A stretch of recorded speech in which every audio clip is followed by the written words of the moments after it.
मर्यादा पुरुषोत्तम भगवान श्री राम को 14 वर्षों का कठोर वनवास मिला था, जिसके अनुसार उन्हें केवल वनों में रहने का अधिकार था। किसी भी नगर में जाना प्रतिबंधित था।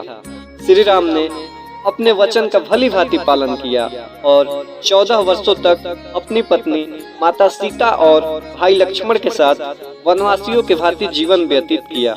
इस दौरान उन्होंने भारत के उत्तरी तट से लेकर दक्षिणी तट तक पूरा सफर किया था। अयोध्या से विदा लेने के बाद भगवान श्री राम आर्य सुमंत के साथ तमसा नदी के तट पर पहुंचे थे। अयोध्या की प्रजा उन्हें छोड़ने को तैयार नहीं थी, इसलिए सबसे पहले भगवान श्री राम ने अपना डेरा तमसा नदी के तट पर ही डाला था और सूर्योदय से पहले ही अयोध्या के प्रजा को बिना बताए कौशल देश के नगरी से बाहर निकल गए थे। अगला है श्रृंगवेरपुर नगरी। कहते हैं अपने मित्र निषाद राज के नगरी श्रृंगवेर के पास वनों में वे पहुंचे थे। वहां पर उन्होंने एक दिन का विश्राम किया था। वहां पर उनके मित्र ने उनको बहुत आदर सत्कार से रखा। अगले दिन उन्होंने सुमंत को रथ लेकर अयोध्या लौट जाने का आदेश दिया। उन्होंने केवट के सहारे गंगा नदी को पार किया और उस पार कुरई गांव उतरे। और फिर अगला आता है प्रयाग।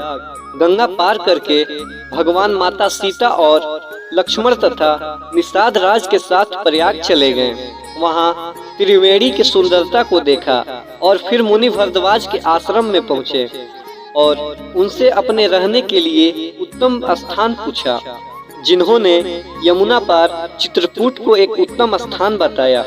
और अगला था चित्रकूट।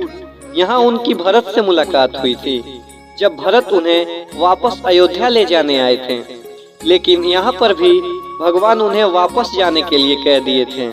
इसके बाद अगला स्थान दंडकारण्य। यहाँ पर उन्होंने ऋषि अत्रि और माता अनसुईया से मिले थे। यहाँ पर उन्होंने वनवास के 10 से 12 साल बिताए थे और यहाँ पर उनकी भेंट ऋषि अगस्त मुनि से भी हुई थी।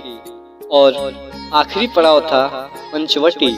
यहाँ पर भगवान श्री राम, माता सीता और लक्ष्मण कुटिया बनाकर रहते थे। यहाँ पर शूर्पणखा ने भगवान श्री राम को देखा था और मोहित हो गई थी, और वही लक्ष्मण जी ने शूर्पणखा का नाक काट दिया था। यही वो स्थान था जहाँ रावण का भाई खर और दूसर से भगवान श्री राम और लक्ष्मण का युद्ध हुआ था, जहाँ उन्होंने खर और दूसर का वध कर दिया था।